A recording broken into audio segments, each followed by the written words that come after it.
ತಿಮರೋಡಿಗೆ ಶಸ್ತ್ರಾಸ್ತ್ರದ ಕಂಟಕ ಎದುರಾಗಿದೆ. ಇದರಿಂದಾಗಿ ನೋಡಿ ನಾಪತ್ತೆ ಆಗಿದ್ದಾರೆ ತಿಮರೋಡಿ ಅವರು. ಖಾಕಿ ಪರದಾಟವನ್ನು ಕೂಡ ನಡೆಸ್ತಾ ಇರುವಂಥದ್ದು. ತಿಮರೋಡಿಯನ್ನು ಅರೆಸ್ಟ್ ಮಾಡಬೇಕು ಅಂತ ಈಗಾಗಲೇ ಎರಡೆರಡು ಬಾರಿ ಮೂರು ಬಾರಿ ನೋಟಿಸನ್ನು ಅಂಟಿಸಿದ್ರು ಕೂಡ ವಿಚಾರಣೆಗೆ ಬಂದಿಲ್ಲ ತಿಮರೋಡಿ. 1 ವರ್ಷ ಗಡಿಪಾರು ಆದೇಶದ ಬೆನ್ನಲ್ಲೇ ತಿಮರೋಡಿ ಎಸ್ಕೇಪ್.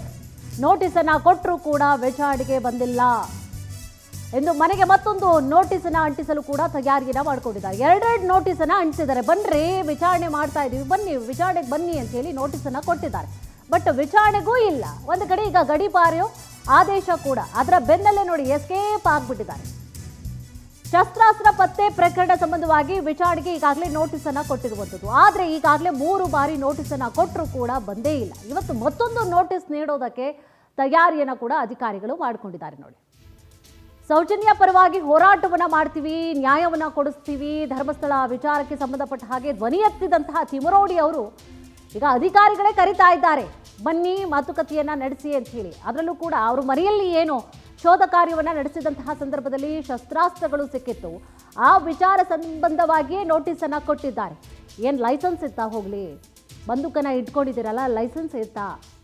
ಯಾವ ಕಾರಣಕ್ಕೋಸ್ಕರ ಇಟ್ಕೊಂಡಿದ್ದೀರಿ? ಬಂದು ವಿಚಾರಣೆಗೆ ಬಂದು ಅದರ ಮಾಹಿತಿ ಅಥವಾ ಲೈಸೆನ್ಸು ಇನ್ನೇನು ಇದೆಯಲ್ಲ ಕೊಡಿ ಅದನ್ನು ಅನ್ನುವಂತಹ ವಿಚಾರ ಸಂಬಂಧವಾಗಿ ಈಗಾಗಲೇ 3 ಬಾರಿ ನೋಟಿಸನ್ನು ಕೊಟ್ಟರು ಕೂಡ ಪತ್ತೇನೇ ಇಲ್ಲ. ಅದರಲ್ಲೂ ಕೂಡ ಅದರ ಬೆನ್ನಲ್ಲೇ 1 ವರ್ಷ ಗಡಿಪಾರು ಆದೇಶದ ಬೆನ್ನಲ್ಲೇ ತಿಮರೋಡಿ ಎಸ್ಕೇಪ್. ಇದೇ ವಿಚಾರ ಸಂಬಂಧವಾಗಿ ಹೆಚ್ಚಿನ ಡೀಟೇಲ್ಸ್ ಅನ್ನು ಕೂಡ ನೀಡ್ತಾ ಹೋಗ್ತಾರೆ ನಮ್ಮ ಪ್ರತಿನಿಧಿ ಆನಂದ್. ಈಗ ತಿಮರೋಡಿ ನೋಡಿ, ಸಾಮಾಜಿಕ ನ್ಯಾಯ ಕೊಡಿಸ್ತೀವಿ ಅಂತ ಹೇಳಿ ಸೌಜನ್ಯ ಪರವಾಗಿ ನಿಂತಹ ತಿಮರೋಡಿ ಈಗ ನೋಟಿಸ್ 2 ಸಲ 3 ಸಲ ಕೊಟ್ಟರು ಕೂಡ ಪತ್ತೆನೇ ಇಲ್ಲ. ಮತ್ತು ಇನ್ನೊಂದು ಕೇಸ್ ಕೂಡ ಈಗಾಗಲೇ ಗಡಿಪಾರು ಆದೇಶವನ್ನು ಕೂಡ ನೀಡಲಾಗಿರುವಂತಹ ಕೇಸ್ಗೆ ಸಂಬಂಧಪಟ್ಟ ಹಾಗೆ ಓವರ್ ಆಲ್ ಕಂಪ್ಲೀಟ್ ಆಗಿ ಏನಿದೆ ಅಪ್ಡೇಟ್ಸ್? ಕುಸುಮಾ, ಪ್ರಮುಖವಾಗಿ ತಿಮರೋಡಿ ಅವರು ಇದುವರೆಗೂ ಕೂಡ ಬೆಳ್ತಂಗಡಿ ಪೊಲೀಸರ ಮುಂದೆ ಹಾಜರಾಗಿಲ್ಲ. 2 ಬಾರಿ ನೋಟಿಸ್ ಅನ್ನ ಕೊಟ್ಟಿದ್ದಾರೆ. ಆ ನೋಟಿಸ್ ಕೂಡ ಯಾವುದೇ ರೀತಿಯ ಒಂದು ರೆಸ್ಪಾನ್ಸ್ ಅನ್ನ ಕೊಡ್ತಾ ಇಲ್ಲ. ಅವ್ರು ಮೊದಲಿಂದ ಹೇಳ್ತಾರೆ ನಮ್ಮಲ್ಲಿ ಬಂದೂಕು ಸಿಕ್ಕಿಲ್ಲ, ಅದು ಏರ್ ಗನ್, ಅದಕ್ಕೆ ಆ ಏರ್ ಗನ್ ಅನ್ನ ಇಟ್ಕೊಂಡು ಈ ರೀತಿ ಒಂದು ಷಡ್ಯಂತ್ರಗಳನ್ನು ಮಾಡ್ತಿದ್ದಾರೆ ಅಂತ ಆರೋಪಗಳನ್ನ ಮಾಡ್ತಿದ್ದಾರೆ.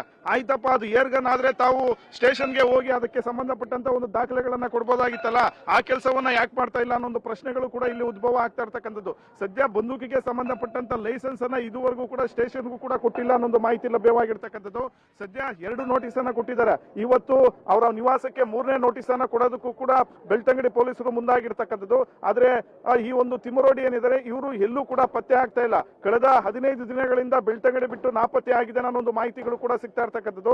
ಕೇವಲ ಅವರ ಆಪ್ತರ ಜೊತೆ ಸಂಪರ್ಕದಲ್ಲಿದ್ದಾರೆ, ಮತ್ತೆ ಬೇರೆಯವರ ಒಂದು ಮೊಬೈಲ್ ಅನ್ನ ಯೂಸ್ ಮಾಡ್ತಿದ್ದಾನೆ ಅನ್ನೋ ಮಾಹಿತಿಗಳು ಲಭ್ಯವಾಗ್ತಾ ಇರ್ತಕ್ಕಂಥದ್ದು. ಒಟ್ಟಿನಲ್ಲಿ ಈ ತಿಮರೋಡಿ ಕಳ್ಳಾಟಕ್ಕೆ ಯಾವಾಗ ಬ್ರೇಕ್ ಬೀಳುತ್ತೆ ಅನ್ನೋದನ್ನ ಕಾದ್ ನೋಡ್ಬೇಕಾಗುತ್ತೆ. ಸದ್ಯ ಬೆಳ್ತಂಗಡಿ ಪೊಲೀಸರು 3ನೇ ನೋಟಿಸ್ ಅನ್ನ ಇಶ್ಯೂ ಮಾಡೋದಕ್ಕೆ ಮುಂದಾಗಿದ್ದಾರೆ. ಆ 3ನೇ ನೋಟಿಸ್ಗೂ ಕೂಡ ಯಾವುದೇ ರೀತಿಯ ಒಂದು ಉತ್ತರ ಬರದೇ ಇರತಕ್ಕಂಥ ಸಂದರ್ಭದಲ್ಲಿ ಕಂಡಲ್ಲಿಯೇ ಅಥವಾ ಸಿಕ್ಕಲ್ಲಿಯೇ ಆತನನ್ನ ಅರೆಸ್ಟ್ ಮಾಡ್ತಕ್ಕಂಥ ಒಂದು ಸಾಧ್ಯತೆಗಳು ಕೂಡ ಇದೆ. ಈಗಾಗಲೇ ಅವರನ್ನ ಗಡಿಪಾರು ಮಾಡ್ತಕ್ಕಂಥ ಒಂದು ಆದೇಶನೂ ಕೂಡ ಆಗಿದೆ. ಆದ್ರೆ ಕೋರ್ಟ್ ವಿಚಾರಣೆ ಅಥವಾ ಪೊಲೀಸ್ ಸ್ಟೇಷನ್ ನಲ್ಲಿ ವಿಚಾರಣೆ ಇದ್ದಂತ ಸಂದರ್ಭದಲ್ಲಿ ಅವರು ಬೆಳ್ತಂಗಡಿಗೆ ಬರೋದಕ್ಕೆ ಅವಕಾಶ ಇದೆ. ಆ ಒಂದು ಹಿನ್ನೆಲೆಯಲ್ಲಿ ಅವರು ಪೊಲೀಸ್ ಸ್ಟೇಷನ್ಗೆ ಹಾಜರಾಗಲೇಬೇಕು. ಈಗ 3ನೇ ನೋಟಿಸ್ಗೂ ಕೂಡ ಯಾವುದೇ ರೀತಿಯ ಒಂದು ರೆಸ್ಪಾನ್ಸ್ ಮಾಡದೇ ಇದ್ದಂತ ಪಕ್ಷದಲ್ಲಿ ಅವರನ್ನ ಎಲ್ಲಿ ಸಿಗ್ತಾರೋ ಅಲ್ಲೇ ಅರೆಸ್ಟ್ ಮಾಡ್ತಕ್ಕಂಥ ಸಾಧ್ಯತೆಗಳು ಹೆಚ್ಚಾಗಿದೆ. ಕುಸುಮಾ, ಎಸ್, ಥ್ಯಾಂಕ್ ಯು ತಮ್ಮೆಲ್ಲ ಡೀಟೇಲ್ಸ್ಗಾಗಿ.